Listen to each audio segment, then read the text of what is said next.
In Africa, poverty is a weapon. We weaponize poverty in Africa. In this part of the world, people are greedy. People are not enlightened. People don't like to grow.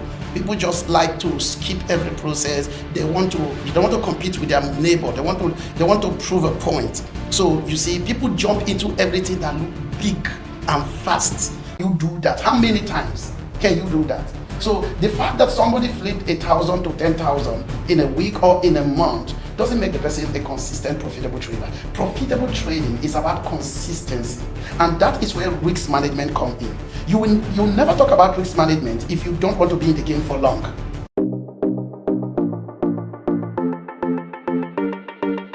Hello guys, welcome to the Forex Journey podcast. And for those of you that are watching from various parts of the world, trust me, you want to click on that subscribe button because you're going to learn a lot from this podcast. And my name is Marta. I'm going to be the host for today. We're going to be talking about a very interesting topic, which is centered around Forex trading. And for those of you that have been wondering if Forex trading is a scam, this is the video you need to listen to because you're going to be enlightened. We really want to sensitize people today so that they can get to know how they can leverage the global financial market, make an extra income for themselves without losing their funds to people who pose as legitimate, maybe trading influencers also. But I'm not going to be doing this alone today. I have some mighty men in the building. I have by my right Mr. Daniel and I have Mr. Obina. And then I have a very special guest by name MJ Young. MJ Young, he's the owner of Forex FX Oracle, and I'm going to allow him introduce himself properly. So over to you, Mr. MJ. Yeah, thank you, Martha. My name is MJ Young. I'm the CEO of FX Oracle AI Global. I'm happy to be on this show. We are pleased to have you on this show today. Thank you. Yes. So, when we talk about the financial journey in the forex market, I think it's important to lay a proper foundation. And that foundation is going to call us to go back to the start of the forest industry, especially the forest industry in Nigeria. There's a forest industry journey globally. There's that of the forest industry journey in Africa, and there is that in Nigeria. So particularly in Nigeria, there have been three waves in the forest industry. Before you talk about the issues of scam, before you talk about the issue of profitable trading, before you talk about the issue of influencer trading, you need to go back to the start. What was the beginning of the forest industry in Nigeria? First of all, the people who introduced the forest trading to us in Nigeria, the four set of people, we classify them as the Ponzi scheme wave. In other words, the forest industry in Nigeria actually had a bad start. The first problem in forex in Nigeria is that the people who came in with a Ponzi scheme. It came with Wonders Bank mindset where you need to put $1,000 and make a $50,000 in a day, in a week, in a month. And that Ponzi scheme thing led to the issues of scam in the industry. Yeah, and when we got into that wave, little by little, people started trying to find out that, look, it's like you can't be rich overnight. They closed up with people's money. And the bad part of it, or the sad part of it, is most of these guys were never in the financial market. They just caught the idea of the wave in Europe, the wave in Asia about this industry, and they tried to duplicate it, and then they brought a falsehood into the industry in Nigeria. So you see a lot of brand coming in say, look, we are trading forex, we're going to give you 50% profit, we're going to give you 50% interest ROI in a month, and then you see they end up closing in 1 month, in 2 months, without necessarily investing the money into the financial market itself. Then from the issues of Ponzi scheme, we now got into what we call the investment wave. Now, you need to understand that the Ponzi scheme wave was just about people who were feeding on the greed of Nigerians. But the investment wave were this set of guys who now said, I think there is something about this financial market. So some of them went deep, tried to study, and after some time, they were like, wow, I think we can make the Ponzi scheme thing a reality. So that gave birth to what we call the investment wave in the forex industry in Nigeria. And that was where people started collecting money again. But this time around, they took it to the market, but uninformed, untrained, and unprofessional, and without license. And in those days, there were few brokers in Nigeria.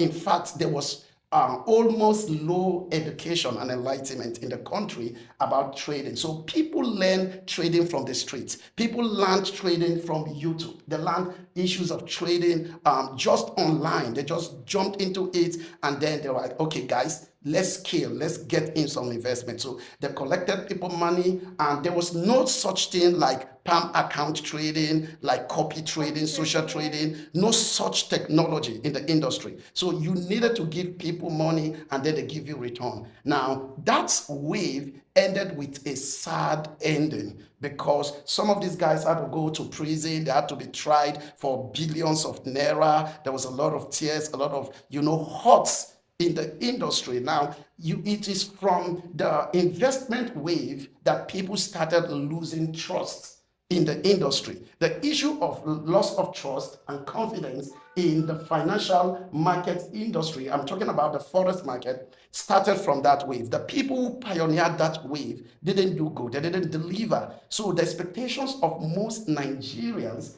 were actually cut off. So because of that, many were hurt, many were financially down. In fact, there were record of suicide in Nigeria. The year of people who took their gratuity, their 35 years of service money, and then they landed it into the investment, and everything was gone. Now, it's important to note that the difference between the Ponzi scheme wave and the investment wave was that the Ponzi scheme wave came totally to scam. But the investment wave came with a genuine art to make money, but they were not professionals, and they were not people who had mastery over the market. They were not Now, educated. they were not educated. Exactly, Mr. Yeah. Obina. So, leading from what you said, because you mentioned investment, and I know that some asset managers, some people pose as brokers, right? So, clients are supposed to have direct access to the market, but there are some certain kind of individuals that pose to be brokers, but they are not really brokers. So, leading from what he said about people investing in the market and some people posing to be scam artists, what do you think about, because some people have this mindset that, oh, forex is scam. What do you think about dissect the topic for me? Let me know. Let's address that topic basically. This thing you just said just reminded me of the first set of people who came. I don't want to mention names. So the idea is for you to understand that you can make quick money. That's the very first thing about forex. So once you just catch that gobble mind that you can make money within a day or two, and you can start seeing other people also showing that there's this lifestyle. They were riding Lamborghini, Ferrari, and so on. So if you can catch that audience base that, okay, when you can sell them this idea, they are hooked.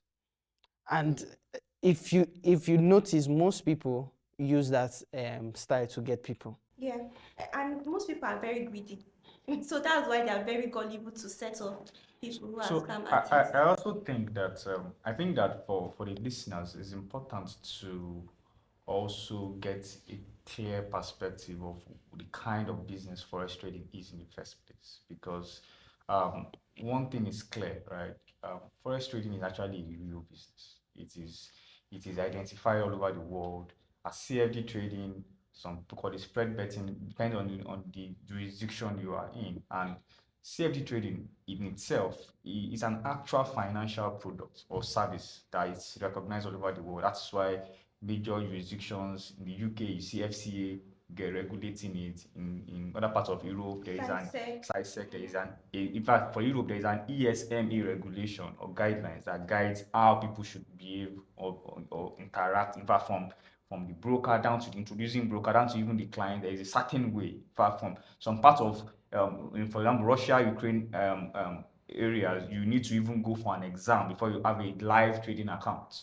You have to go to an exams on the broker's page. So that is the dynamics. And what exactly do people do? You need to understand that CFD trading is contract for difference, which means that I'm not buying an asset. I'm only trading the value movement of that asset.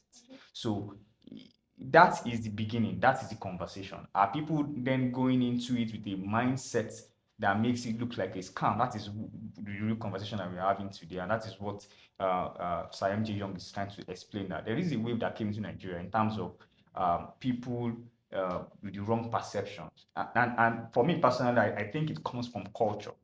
I think it comes from culture. There is a culture defect with Nigerians. If it is not big, if it is not fast, if it is not quick, it is not real. I think that is what every of these individuals take advantage of, and they use that to push the narrative that you can come into to trade forex, and within 1 month, within 1 week, in fact, within one trade, you can double, triple, and quadruple equity, which is not possible in the financial space. Even the biggest brands, the Blackstone, the BlackRock of this world, can't do it. So that is where the whole idea starts from. The notion, the perception of what the business is all about, really. So for me, you seeing a chart of S&P 500, using a chart of gold, you being able to understand that there are principles to it, because every financial product or service has a principle applied. The same way you cannot go to a pension fund administrator and say, please, can you give me 1,000% in a year? The same way you shouldn't be able to do that here also. You get. So at the end of the day, it is a two-way street. Scam works on people that are willing to be scammed. Yeah. And I also want to say something. Marketing also affects, because And lifestyle. yes, so it depends on, here the kind of marketing we do is lifestyle marketing. But in Europe, they have proper regulations on forex marketing. You can't just go out there and just post anything about forex. Especially when I was in UK, if you want to make any advert, you have to be regulated. You have to have a license, even as we are talking. But here in Africa, everything is not really regulated. But I just want to point out that if you notice the kind of marketing that attracts people in this part of the world is always towards get rich. So if you post something, like if you want to do a marketing, like we want to sell forex something, and you are posting about maybe you get good returns in 10 years, you'll likely not get anybody. Put their monies in the bank. Bank have like target savings account, and the bank will offer you nothing more than, it's not even up to a percent. But then you come to this our space, the forex space, and you want to make 100% in 1 month. Now, is it possible or it's not possible? Most times it's possible, but that means you're over leveraging. But then there are people who are forex influencers on social media, marketing seriously about their forex education. No, and that's basically what I want to even ask J, because of course Okay. he is in the space on a day-to-day in terms of interacting with customers, in terms of people who really want to learn, who want to use any of the tools that he sells. The solutions. So what is the challenge? Because for me, the idea of lifestyle starts from, if you are preaching salvation, you should reflect in your life. Do you understand what I'm saying? So what is the interaction with clients in terms of using your product? Are they fixated on, let me see it work? You get, oh yeah, let me see how many cars do you have? You get. Maybe just like give us an idea. Yes. You have a big point. You see, let's come back to the root. Like I said, if you don't know how a thing starts, you can define where the problem is. Now, that's why I talked about the 4 waves in the industry. Now, I've mentioned two, yeah. and you have mentioned the third wave, because the third wave is the influencer and lifestyle marketing wave. Now, unfortunately for us, we are right now in that wave. Because I'm going to talk about the 4th one, then maybe another podcast will look at the 5th forthcoming wave. Right now, the aspect of influencing of lifestyle marketing, like first of all, like you said, the root is in our culture. In Africa, poverty is a weapon. We weaponize poverty in Africa. In this part of the world, people are greedy. People are not enlightened. People don't like to grow. People just like to skip every process. You don't want to compete with their neighbor. They want to prove a point. So you see, people jump into everything that look big and fast. So we are in a fast lane in this side of the world. We don't go by compliance. In Europe, there's compliance. everything they do, like Mr. Obina was saying, everything they do, there's compliance to it. Like there is a procedure, a system that regulates it. You see, the other day I was talking on DSTV on the issues of regulation. Now, if you look at our own system, it's not regulated. Now, when we talk about the second wave that made most people lost trust and confidence in the industry, it gave birth to the lifestyle marketing and influencer wave, influencers wave, where you need to prove to them this thing work. You see, that was how we gave birth to it, because at first we got it wrong. Now we need to give them the confidence back. And how do we do that? We need to show something first and say, hey guys, Results. I just bought a car of 50 million. Now, the problem with this wave is that nobody is talking about the source, because it's possible for me to buy a car and the source is not the market. I can get a car from another business and use Forex as the front tier, and then tell you, hey, Forex. In fact, the common notion is peeps pay my bill. Now you see people out there and like you're flaunting your car, you are flaunting your trip, you are flaunting. Let me ask you a question. You know the owner of Amazon, you know Jav, you know the owner of Facebook. Do you know the car they drive? You don't. In fact, that's one of the key conversations I was even going to bring up. That why do you need to convince me you're doing well for a business you said is okay? Exactly. So there is Because if you're actually doing well, you don't even need to tell people So- about it. Most people want to keep quiet So about so I it. think that even goes back to what you're saying. And I think that, okay, so if we are the third wave of this influencing aspect, what is, because of obviously there based on this trajectory there is a fourth wave, right? Based on what you said. Yeah. So at this point now, what an average person that is listening to us wants to be like, okay, how do I then identify the real from the fake? That's a big one. That's a Yeah. ask that That's a question big one. next. That's a Yeah. big one. That's a big one, Mr. Yeah. Dan. How do we now identify the real from the fake? Fake, yeah. Let me say this. It's very simple. Okay. I've always talked about three sets in the forest journey, right? And we talk about the mindsets. And the mindset is where we start dealing with the repositioning and the mind shift of people. Like, for example, like what Mata was saying, you don't come to expect 1,000% return. It's a mindset problem. It's not a market problem. It's a mindset problem. So you deal with the mindset. So if we want to even start the issue of differentiating this thing, identifying the difference so that you don't fall a victim. Can I say something before you continue? Yeah. You know, this thing you just said, in abroad, like when I was in US, if you give someone more than 10% returns, they find it fishy. They are even more confident that you're giving them 3%. In 2015, I had a guy, I met him on LinkedIn, and he was talking about, I think he's a Nigerian, but he spent most of his life in the US, and it was like that even if you tell someone you have maybe a 401k, he has a 401k funds, and you tell him you can give him 8%, it is already a red flag, because the interest rate in the US is just 2%. So if you calculate, and the inflation in US then was 2%, the inflation was about around that same figure.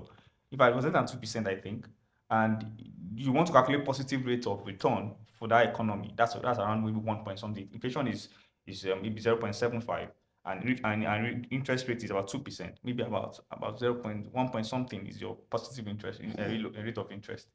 They are expecting around that annually. Not in Nigeria. Because the calculation is that you want to beat inflation. You want to have a positive. So when currencies devalue over the years, you still have your funds intact. So it was like 8%, 10% a month. That's impossible. How do you guys do it? It's not sustainable. And I was talking to someone yesterday, and what he wants is 10% is too small. What he wants is 30% minimum. And you see that out of 10 conversations, you see in Nigeria, 7 tilting towards they want anything more than 10 to. So and I think that is what, apart from the first question I asked, which was around how then do you separate the real fake. Then how then do we also correct? Because when you've now separated the real from the fake, what is the way forward? You get, because we are caught up in between two worlds now, Mm-hmm. right? Because at the end of the day, you look at it from one perspective, you're saying you need to show me that you're doing well truly, because how then do I trust you to deliver me value, right? You're also saying no, you shouldn't you shouldn't show me you bought a car again for me to trust this business. It means I'm the product, not the trading, right? So how then, like, do we really Okay, I think that's very important. But let me come into this, right? There's nothing wrong with lifestyle marketing. Very important. There's nothing wrong. So don't even think we're having a position against lifestyle marketing, against maybe like displaying some of the things you are able to get. It's a business, okay? It's a business, and we're at the marketplace. So it's going to, there are people that will never come into this business until they see it's working for you. Nobody leaves what works. Nobody doubts what they see. Okay, you can doubt what you hear, but you can doubt what you see, because the eyes is more powerful than the ears. So that is why lifestyle marketing works. But what we want to really, really factor is the fact that they can be misleading in lifestyle marketing, in the sense that life is possible. My source is from a different, okay, Exactly. it's from a different system, but not from directly the market trading. Now, I'll give you for example, there are about 12 to 14 businesses around the forex industry. So trading is one of them. yeah. Okay, we can talk about the IB. The Yeah. IB, people can introduce people without trading and get an IB commission. Yeah. So I've seen somebody, they showed me his back end, right? And he made $1 million as a commission. Now, he never traded. That was not him. But he brought in clients who were doing big volume. Now, if you see him get a car, you want to be like him. The question is, Is it actually trading? is it actually trading?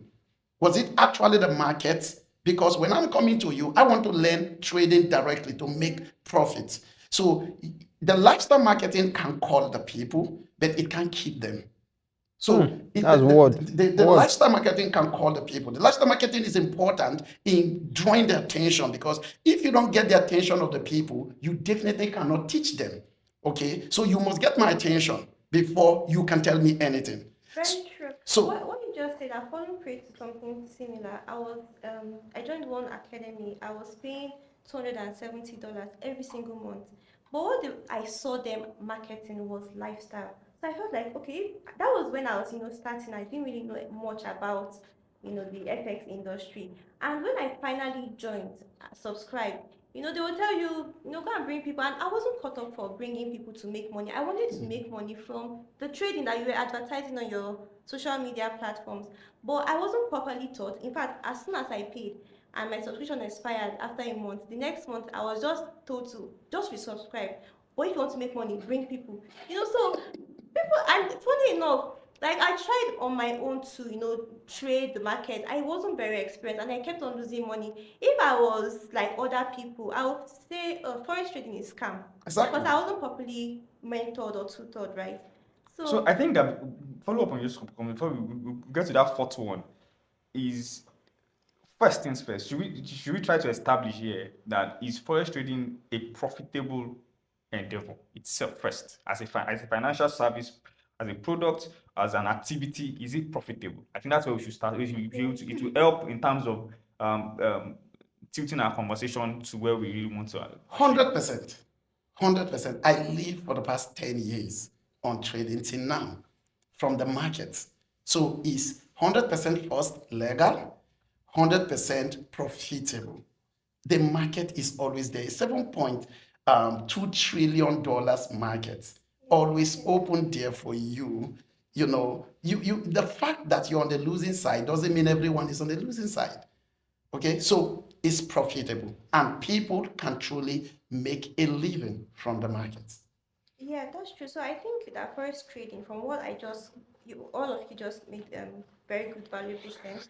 I think that it's not scam. It's people involved in the market that actually makes it look like it's scam, and then people that are gullible falling prey to those set of individuals. But what advice would you give to, people have lost money in the industry, people that are willing to come back but are too scared to, get back into this FX space? What advice would you give to them?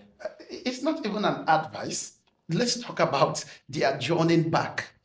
Because if we're advising them, it's like we are trying to do, no, no, no, no, no. The space is real. The industry is profitable. They got it wrong. If you are going towards the east and you found out that you actually took the wrong direction towards the north, what do? It's not an advice. It is like a command. You have to turn back. You don't keep going. So we don't like, okay, if you like, keep going. If you like, there's not if you like. The first thing is for you to now realize that you started off the wrong notes. And instead of me showing you my car, I should be showing you my account statements. Ah, thank you very much. Yeah, because history never lie, data never lie. That's what they say. They say the numbers never lie. You see, you're displaying the car. Did you show us the withdrawal that bought the car? Ah, that's perfect. No, but Yeah. in lifestyle, remember it's lifestyle, it's make believe, right? Lifestyle is, I think lifestyle marketing started from the US. I think the US started this whole liberal marketing, consumerism. I want to drink Pepsi and you are showing me how it enters my throat and gives me vitality, those kind of things. So I think that to get to that point, it is easy. You can doctor things now. We've gotten to a point whereby I can't say some information, but you get to a point whereby you can even doctor some certain information of what you are doing. But You get. but what about coming in Yeah, line? yeah, I know what you're saying. Yes. Okay, I know what you're saying, Mr. Dan. Yeah. But let's talk about you giving us investors password. That is Exactly. what one of the reason investor password is created in the MT4. You see, investors password does not to a trading account does not allow the investor to actually trade the account, but to see the activities in the account. So you can't forge that because it comes directly from the broker. So that is exactly my point. There must be a system of establishing authenticity, a proof that, okay, wow, you're making money from the market. So if you're making money from the market, I don't want to say video, I don't want to say a screenshot because there are advanced tools To actually run those. to actually help you do that. Very true. So right now, you have two things to do for me. You give me an investor's password or you bring me on a Zoom. This is why we have these things. And then you live showed me account. the live account. When I see the live account that you pull out money and I see the account history, I can believe you. If not, my brother, you just have to keep your car to yourself because your car won't get my bill paid. Your car won't solve my problem. Okay, I can't see, well, I can't, for example, I can't enroll to a university because of the car the VC is driving. It doesn't make sense because that is not why I'm there. I'm there to learn, right? So I need to see that, okay, wow, I'm seeing results that students from that university, they are doing well. And because I have this experiential, contact with them, I'm able to go in. So the first problem is if you want to solve the issues of scam, you can't take real proof out of it. And the investor's password is a key, and live Zoom is another key. Many times, people chat me up and they tell me, hey, MJ, I'm making money in the market, we're killing the market. And then you wonder their life is not changing. They keep posting, their life is not changing, and tell you my cost is $1,000. My cost is the emphasis is 95% sales. 95% my cost. Let me ask you a question. My robot is $200. My robot is $150. How many people are going to say a robot that makes consistent money for $200? How many people? Let's be frank. This industry, the truth is, we need to scatter it and start over again. The industry is faulty. There's a faulty problem from cultural point of view, from the sponsor scheme, from the investment, the lifestyle, the influencer. By the way, you should also know that even the brokers from Europe, from Asia contributed to this because of the IB program system.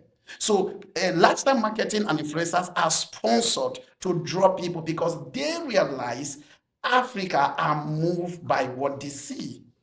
So somebody can be there and say, hey guys, this is $50,000 car, and he's never showing you an account of $100. He's never showing you anything. Apart from that, let me say this quickly before we go further. You see, You need to show me how you move from point A to point B, from point B to point C. We don't have it. In fact, Obina, we don't, if you go to any field, okay, if you go to the medical field, you know that it's going to take 7 years, right? And you become a medical doctor. You go to you want to become a lawyer. You know that you go 4 years, then you go to medical school, you serve, and then you become a lawyer. Let me ask you a question. How many years does it take to be a profitable trader? We don't have it. And I think that's what I wanted to emphasize before you got to this particular conversation. I wanted to actually ask, because I think that, because my opinion has always been the fact that scams exist. Scams are like darkness in a particular space, right? Just like the way the usual scams we know, the cyber crimes we know. Someone calls you and says, "Send me your BVN, so, send me your details." That is a gray area. And as the minute you get knowledge, you realize that suddenly, if you call me for my BVN, why are you calling me for my BVN? That's my private. Exactly. So while I agree completely with the proof, I think that knowledge is also key, because if I know how to trade, right, why should I be worried about or be excited or have a certain emotion around the car you drive or the car you don't drive? You get. So that is why I was saying earlier that is the car or the luxury life, is it to educate them or they are the product? I get what I'm saying, because if the idea is to share knowledge, right? We also have some of these investors in this space that we've seen them that their focus is sharing knowledge, right? You can't conflict both. If your idea is to share knowledge, right? Okay, I know how these things work. I know how this thing work. You get it? I think that showing a 30 minutes of 1 hour video of you showing how these things really work Exactly. will convince someone that is ready to possess knowledge that this is actually a profitable endeavor. I get what I'm saying.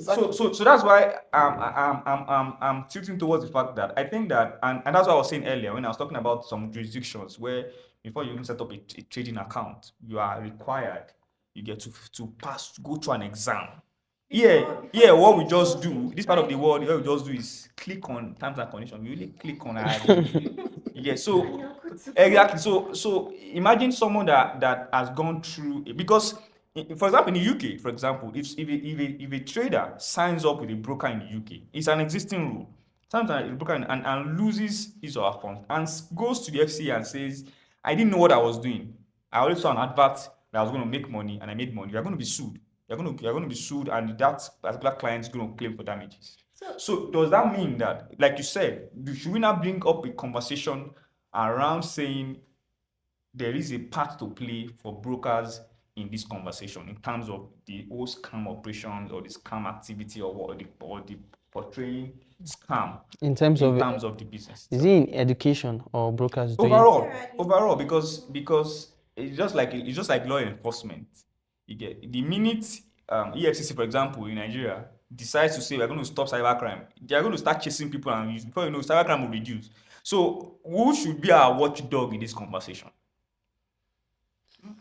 First of all, the broker, we should start from the broker, okay? But before you come to the broker, you should remember that in different countries, there are different laws.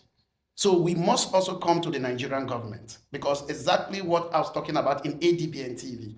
Because if they break down laws in your country, you can't blame the broker for operating illegally, like illegal activities. Because if they are not regulated in the country, if you go to Australia, they are regulated. If you go to the US, they are regulated. You can't use a 1 to 2,000 leverage in US.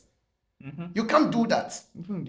Even in the UK, you can't do a 1 to 2,000, 1 to 1,000 leverage, because they know you are posting risks on the client's fund. Now, but it's done in Africa. In Nigeria, you even have unlimited leverage, because they're feeding on the greed and the ignorance of the people. So let's call the law, let's call the regulators first, in the government body. Are they regulating this industry? We have had scam of 700 and something billion naira in this country because it's not regulated. Now, so they have a role to play, the government have a role to play. Then if the government start playing their role, it will force the brokers to play their role. Because over there, overseas, they are academics, not just by individual, but by governments, these institutions, to make sure these people are well informed. They know what they're getting themselves into. But we don't have it here. Individuals just play that, role like, okay, guys, I am the forest sniper. My cost is $10,000, and then you go. Then I pay for a $10,000 course, and I become nobody. And you know, About I wanted to say something. While growing up, I was even looking for, okay, how can I learn this Forex? Like, I actually searched. I went to university, but I didn't get what I want because university doesn't really give that thing you want. But if we have an institution that handles, okay, Exactly. if you want to learn about Forex, if you want to learn about the financial market, if you even just want to learn about anything investment, we need something like that because it will give us the knowledge first. sorry to cut you short because of time also. Yeah, you've been talking about courses, education. What about people that are too busy? They don't really have enough time to learn how to trade themselves. Are there solutions that you prefer for those category of individuals?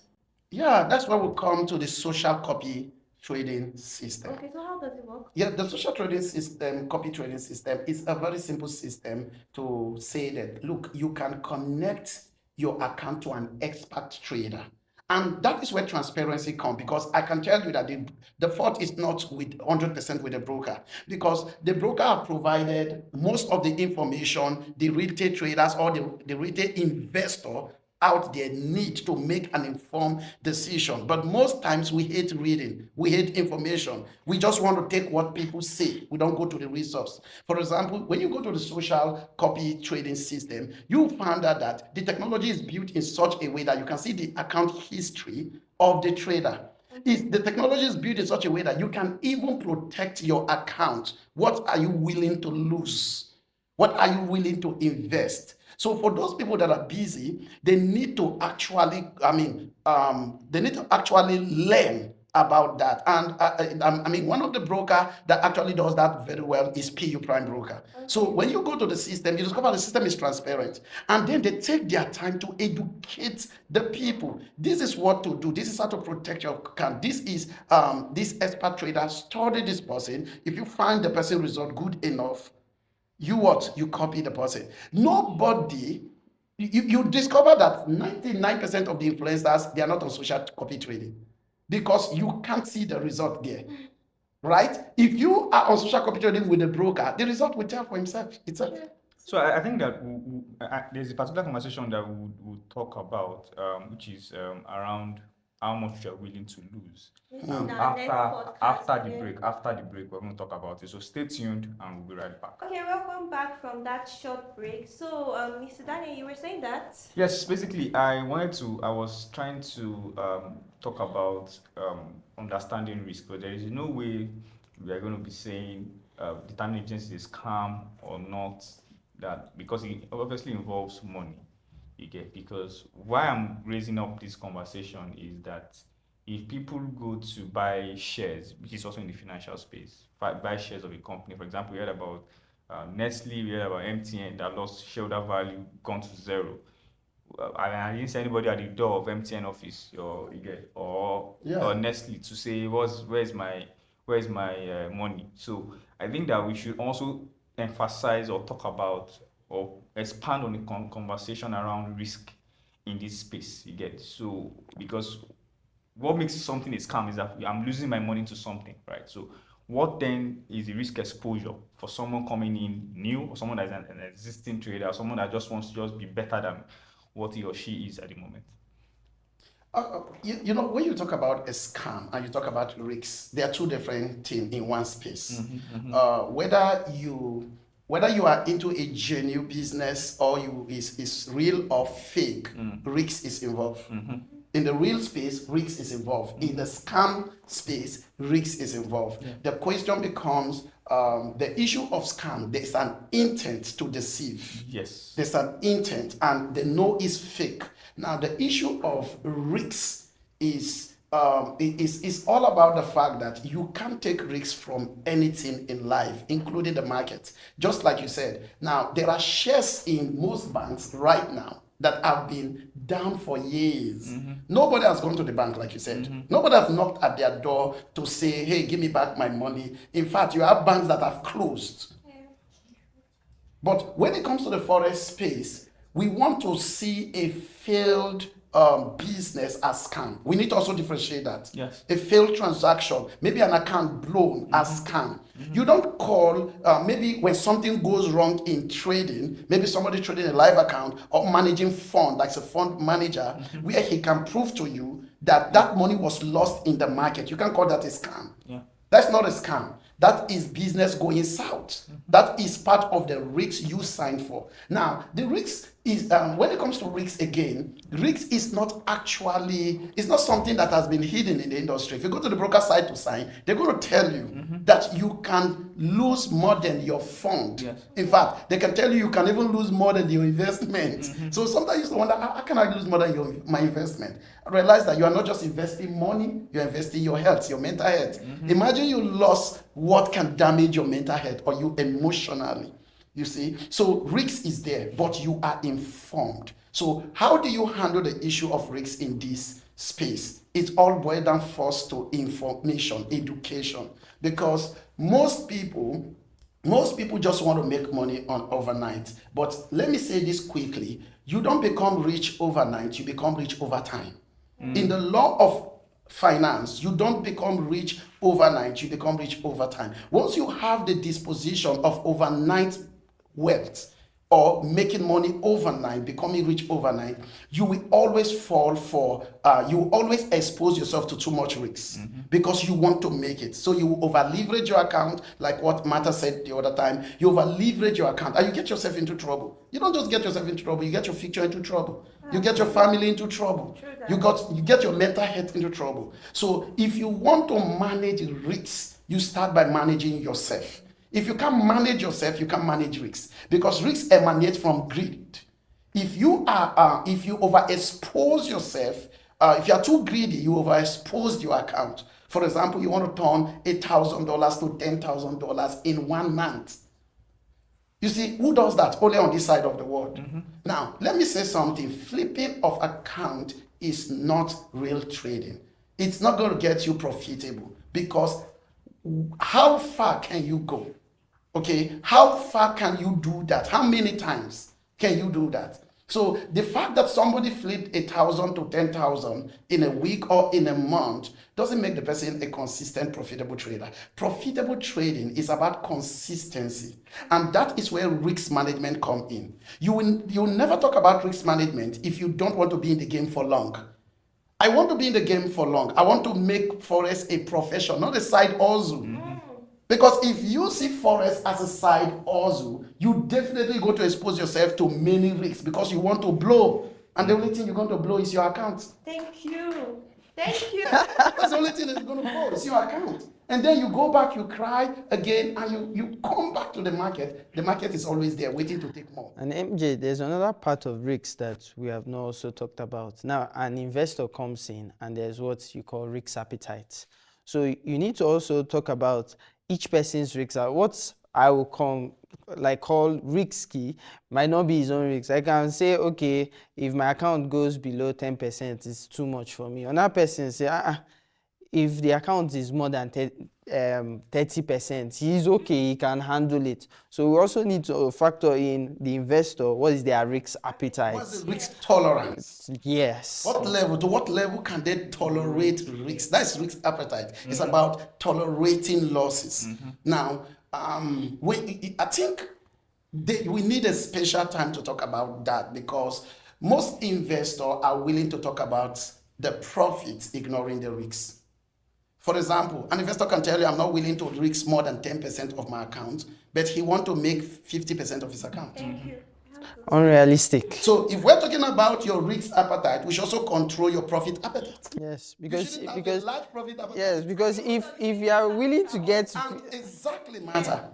So you and your trading capital. So we need to talk about those things. There are factors that should be considered. Your trading capital, your risk appetite. At the same time, what is your profit appetite? Don't tell us, oh guy, you brought $8,000 and you say $50 is too much, is too little to $100 in a month. You forgot that $50 profit to $100 in a month is 5 to 10%. If you make 5% every month consistently for a year, it gives you 60%. That's simple interest. That If it's is- compounding, it's even more. That's even simple interest, which in a year the normal bank gives you around 5 to 9, 10 interest. Now, hedge fund makes around 5 to 15% best. If an hedge fund in a year makes 15%, they're going to pump champagne. You see, so when you talk about this whole thing, people need to stop looking at the amount and start looking at the percentage. True. When you take your eyes away from the amount you are making, $50 by an amount will be too small, but 5% is big. Because 5% of what? That comes to capital matter. 5% of what? So if you are willing to bring $1 million, you know what 5% is in a month? It's $50,000.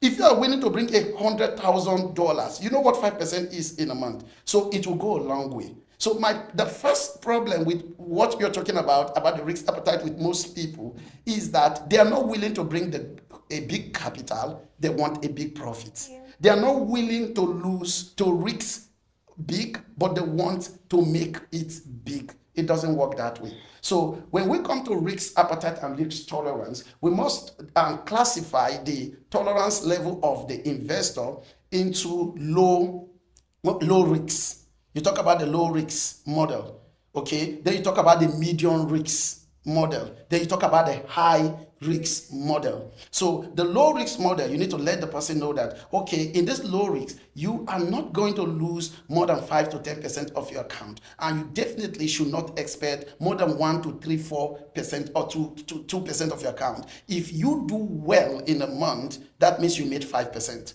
It's a low risk. That way, if you're an investor with high blood pressure, you never get into trouble. Because in terms of risks, you need to consider the health state of an investor. There are investors that their health state is not okay to actually be exposed to certain risks. These are part of the things that should be considered. People should be talked to. Investors should be talked to.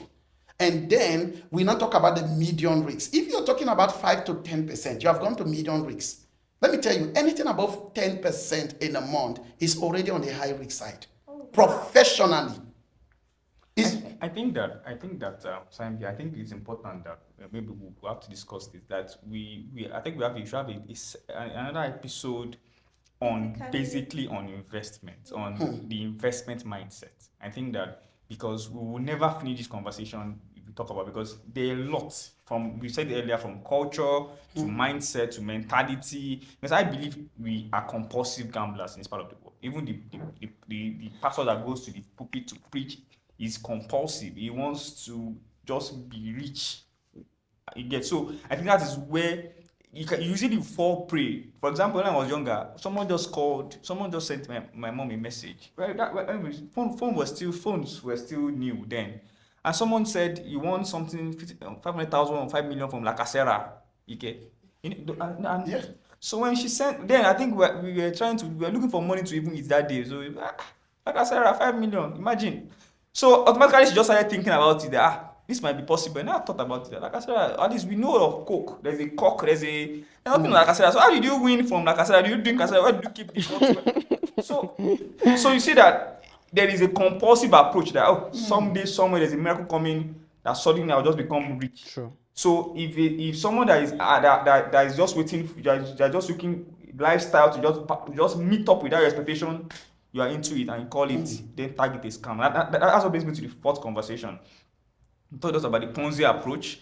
the Investment, investment, Assets. the lifestyle lifestyle. influencer. So The fourth wave is the artificial intelligence, which is the AI and the robot wave in the industry. And this time around, people are recycling even the first wave and the second wave is in a new package. Like we're adding technology to it because now anywhere you turn, you hear about artificial intelligence. Artificial intelligence. Okay, this AI, this bot, this bot, this bot. Now you discover that most people are now into the business of robot without coding. So because there are codes, there are platforms where you can actually not even know how to programming language, but you can drag and actually paste and then you produce a robot. So you see people just combine one or two and then the robot is formed. It can take trade and then they go online and start marketing.